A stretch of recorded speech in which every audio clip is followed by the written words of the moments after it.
बिहार का सीएम कैसा हो, मनीष भैया जैसा हो।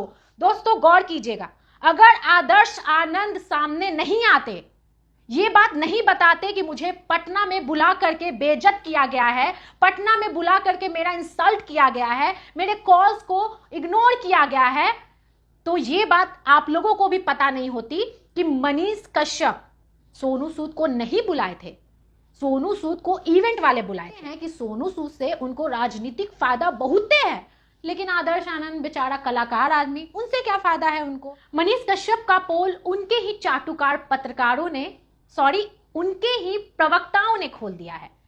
जो प्रवक्ता उनके आगे पीछे चमचों की तरह घूमते हैं, उनकी सारी बातों को रिकवर करते हैं, जनता के सामने पेश करते हैं खुद को सही प्रूफ करके, उन्होंने मनीष कश्यप का पोल खोल दिया। जी हाँ, बिल्कुल आप लोग भी जानते हैं कि बिहार में सोनू सूद आने वाले थे, सोनू सूद पटना आने वाले थे, तो मनीष कश्यप ने पूरे बिहार में ढिंढोरा पिटवा दिया ये कि सोनू सूद को मैं बुला रहा हूं, मेरे कहने पर सोनू सूद आ रहे। हालांकि उन्होंने अपने मुंह से ये बात नहीं कही, लेकिन जिस तरह से वो इस चीज को पेश कर रहे थे, पूरे बिहार की जनता को यही लगा कि बिहार में, पटना में सोनू सूद को मनीष कश्यप बुला रहे हैं। दीवारों पर तस्वीर चिपकाई गई जिसमें एक तरफ सोनू सूद और दूसरी तरफ मनीष कश्यप नजर आए। लोग बहुत खुश हुए, जनता बहुत खुश हुई और खूब मनीष कश्यप को शाबाशी दी कि भैया बिहार को बहुते आगे बढ़ा रहे हैं। लेकिन भैया ऐसा कुछ भी नहीं है। इस चीजों से पर्दा उठाने के लिए आज मैं आई हूं, और वो भी बिल्कुल प्रूफ के साथ, क्योंकि देखिए ये मैं नहीं बोल रही, ये उनके ही चाटुकार पत्रकार, मतलब उनके ही प्रवक्ता ने कहा है कि मनीष कश्यप ना ऑर्गेनाइजर थे, ना उनके हाथ में कुछ था। ठीक है, वो सोनू सूद को भी नहीं बुलाया था। सोनू सूद को बता दें कि सोनू सूद को जो इवेंट हुआ था ना, the face of Patna season 3, उसके ऑर्गेनाइजर श्री नरेंद्र और विजय लक्ष्मी जी जो हैं, उन्होंने सोनू सूद को पटना बुलाया था इवेंट में चीफ गेस्ट के तौर पे। मनीष कश्यप ने कुछ लोगों को भी बुलाया जिनमें आदर्श आनंद थे। उन्होंने ये दिखाया कि नहीं भैया मेरा भी यहाँ पर जिम्मेवारी है, मैं भी यहाँ पर हेड हूँ, इवेंट का जो रिस्पॉन्सिबिलिटी है हमारे ऊपर भी है, इसीलिए आप भी आ जाइए आदर्श आनंद जी।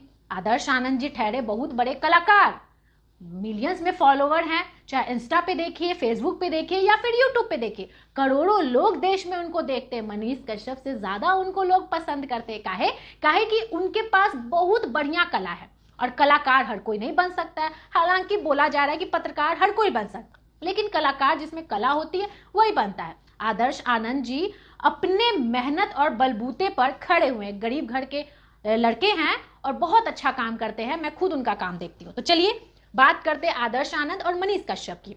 मनीष कश्यप ने कॉल लगाया कि आदर्श भैया आ जाओ, ये सब तो अपना है, अपना इवेंट हो रहा है। जबकि मनीष कश्यप उस समय भूल चुके थे कि ऑर्गेनाइजर ना हम है ना मेरी यहाँ रिस्पॉन्सिबिलिटी है। आदर्श आनंद एक कॉल पे पटना तो आ गए, लेकिन मनीष कश्यप की आंखें तब खुली जब उनको इवेंट में इग्नोर करने लगे लोग। लेकिन ये बात मनीष कश्यप ने नहीं कही है, इनके प्रवक्ताओं ने कही है कि मनीष भैया वहां पर खुद इग्नोर हो रहे थे।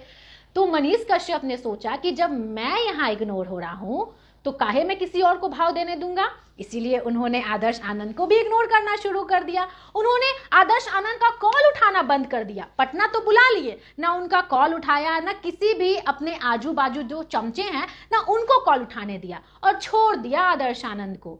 आदर्श आनंद बेचारे भावुक भागलपुर से आए थे पटना उम्मीद लेकर के कि हम बिहार वासियों के सामने परफॉर्म करेंगे, अपनी कला को दिखाएंगे। हालांकि वो इतने छोटे कलाकार नहीं हैं जो इस चीज को लेकर के आंसू बहाने लगे। वो बहुत ही दयालु और बहुत ही भावुक इंसान है। वो पहले कलर्स टीवी में भी काम कर चुके हैं, बहुत बड़े बड़े इवेंट में भी काम कर चुके हैं। उनके लिए कोई बड़ी बात नहीं थी, लेकिन बड़ी बात ये थी कि मनीष कश्यप उनको पटना बुलाए और उनको इग्नोर कर दिए, यानी कि उनकी बेइज्जती कर दिए, वो भी बहुत बढ़िया वाला। ठीक है, क्योंकि कभी कोई आपको बुलाए और आपका फोन उठाना बंद कर दे, आपको इग्नोर कर दे, तो आप एक बड़े कलाकार हैं, आपको कैसा लगेगा। यहाँ छोटे छोटे आदमी को बुरा लग जाता है, वो ठहरे बड़े कलाकार, तो उनको तो बुरा लगना जायज बात है। उन्होंने प्रेस कॉन्फ्रेंस रखा और सारी घटना को विस्तार रूप में बताया कि मनीष भैया ने हमारे साथ क्या किया है। मनीष कश्यप को इस चीज का पता चल गया। मनीष कश्यप ठहरे खिलाड़ी आदमी, वो क्रेडिट लेने में तो माहिर थे, लेकिन अब सोचे कि इधर तो मैं फंस गया हूं, तो चलो क्या करता हूं, पहले ही जनता के सामने हाथ जोड़कर माफी मांग ही लेता हूं, क्योंकि जब माफी मांगेंगे तो जनता, उनके मिलियंस में सब्सक्राइबर हैं, उनकी बात तो मान ही लेंगे, समझ ही जाएंगे कि नहीं भैया या मनीष भैया सही हैं। लेकिन आप एक बात बताइए पहले, दोस्तों गौर कीजिएगा, अगर आदर्श आनंद सामने नहीं आते, ये बात नहीं बताते कि मुझे पटना में बुला करके बेइज्जत किया गया है, पटना में बुला करके मेरा इंसल्ट किया गया है, मेरे कॉल्स को इग्नोर किया गया है, तो ये बात आप लोगों को भी पता नहीं होती कि मनीष कश्यप सोनू सूद को नहीं बुलाए थे, सोनू सूद को इवेंट वाले बुलाए थे जी। लेकिन अब आप लोगों को ये बात इसलिए पता चली क्योंकि मनीष कश्यप सोचे कि अब तो सारा आरोप मुझ पे लग रहा है, अब ढिकरा मेरे सर पे फूटेगा, इसीलिए कोई बात नहीं, अपना ढिकरा किसी और पर फोड़ देते हैं। इवेंट वालों पे फोड़ दिया कि भैया मेरा तो उसमें कुछ था ही नहीं, मेरा कोई जवाबदेही था ही नहीं, वही लोग ऐसा किए, हम तो कुछ किए ही नहीं। तो भैया जब आप कुछ किए ही नहीं तो आपने कॉल करके आदर्श आनंद को बुला कैसे लिया?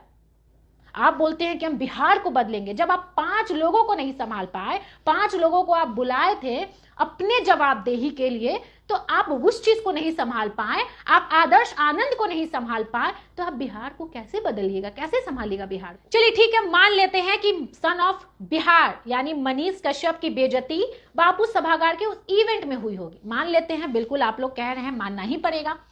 लेकिन इसका मतलब ये नहीं ना कि आपकी बेइज्जती हुई तो आप सबकी बेइज्जती करते चलोगे, आप आदर्श आनंद की बेइज्जती कर दोगे। आप ये भी कर सकते थे सन ऑफ बिहार, आप जा करके एक बार होटल में आदर्श आनंद से मिल सकते थे। जब आप सोनू सूद को एयरपोर्ट लेने के लिए गए और अपने कुछ चमचों को ये नारा लगवाएं कि बिहार का सीएम कैसा हो, मनीष भैया जैसा हो, तो मनीष भैया से 5 लोगों की जिम्मेवारी तो संभल नहीं रही, बिहार की सत्ता कैसे संभालेंगे तो सोचने वाली बात है। और दूसरी बात कि सोनू सूद को एयरपोर्ट तो लेने के लिए गए, हालांकि मैं सोनू सूद जी की बहुत रिस्पेक्ट करती हूँ, कोविड हो या फिर बिहार में कभी भी कोई आपदा विपदा आए तो सोनू सूद हीरो की तरह बिहार में आते हैं और सोनू सूद बिहार के लोगों की हीरो की तरह मदद करते, सैल्यूट है उनको। लेकिन मनीष कश्यप की बात कर रहे हैं, मनीष कश्यप एक कॉल तक नहीं कर पाए आदर्श आनंद को। बता दें कि आदर्श आनंद के फैंस फॉलोअर मनीष कश्यप से भी ज्यादा है। बिल्कुल दोस्तों, मिलियंस में फॉलोअर हो, फेसबुक, यूट्यूब और इंस्टा हो, लाखों और करोड़ों लोग आदर्श आनंद को इसलिए देखते हैं क्योंकि वो बिहार के नंबर 1 कलाकार हैं। इतनी अच्छी कला करते हैं ना कि देख करके आप इमोशनल हो जाएंगे कि आखिर इस लड़के में इतना जज्बा और इतना कला कूट कूट के कहां से भरा है। लोग सोनू सूद को मनीष कश्यप के कारण जान रहे हैं, जबकि ऐसा बिल्कुल नहीं है। जब सोनू सूद कोविड में सड़क पे खड़े होकर बिहार वासियों की और लोगों की मदद कर रहे थे तो उसी समय वो पूरे देश के हीरो बन चुके थे, वो भी रियल हीरो। ठीक है, बिहार के लोग सोनू सूद को बहुत इज्जत करते हैं, बहुत इज्जत देते हैं, चाहे वो कोई भी इंसान हो। सोनू सूद हमारे बिहार और हमारे देश के रियल हीरो हैं। तो आप ये ना दिखाएं और आप ये ना जताएं आपके कारण सोनू सूद को लोग जानते हैं। दोस्तों मैं आपको ये भी बता दूं कि आदर्श आनंद को मनीष कश्यप ने क्यों इग्नोर किया। मनीष कश्यप को ठहरे राजनीति करने वाले आदमी, उनको राजनीति में जाना है जैसा कि सब लोग जानते हैं, और वो खुद बोलते हैं कि मुझे भाई विधायकी चुनाव लड़ना है, मुझे सांसद बनना है। कितनी बार उन्होंने हमसे भी कहा है, क्योंकि हम लोग साथ में काम किए हुए हैं। वो कहते हैं कि जब हम चुनाव लड़ेंगे ना तो तुम लोग मेरा मदद करना, तुम लोग मेरे साथ खड़ा रहना। दोस्तों हम लोग साथ में ही काम कर चुके हैं, इसीलिए ये सारी चीजें मुझे पता है। और आप लोग को ही पता होगा कि मनीष कश्यप आगे जाकर के चुनाव में लड़ने वाले, तभी तो वो नारा लगवाते हैं कि बिहार का सीएम कैसा हो, मनीष भैया जैसा हो। अब वो सोनू सूद को एयरपोर्ट तो लेने के लिए गए, लेकिन आदर्श आनंद को एक कॉल तक नहीं किया, क्योंकि वो जानते हैं कि सोनू सूद से उनको राजनीतिक फायदा बहुत है। लेकिन आदर्श आनंद बेचारा कलाकार आदमी, उनसे क्या फायदा है, उनको कोई फायदा नहीं है, इसीलिए वो उनका फोन को इग्नोर कर दिए, कॉल उठाए नहीं। तो जाते जाते मैं सभी लोगों से, अपने दर्शकों से और मनीष कश्यप के दर्शकों से बस यही कहूंगी कि देखिए हमारे में और मनीष कश्यप में कोई दुश्मनी नहीं है, लेकिन इधर वो गलत है, उन्होंने गलती की है और उनको ये चीज एक्सेप्ट करना चाहिए। एक कहते हैं ना कि एक तो चोरी और दूसरा सीना जोड़ी, वो काम मनीष कश्यप कर रहे हैं। अपने प्रवक्ताओं से बुलवा रहे हैं कि ये बोलो मेरे प्रोटेक्शन में, ताकि मेरा जो इमेज है वो बना रहे। लेकिन जब आप गलती करोगे तो सवाल तो उठेंगे ही। आप क्रेडिट लेना बंद कीजिए, हर मुद्दे को लेकर के ऐसा लगता है कि बिहार में इकलौते पत्रकार मेहनती आप ही हैं, यहाँ पर कोई मेहनत नहीं करता, हर चीज का क्रेडिट ले लेते हैं, चाहे आयांश का मुद्दा हो या फिर सोनू का मुद्दा हो।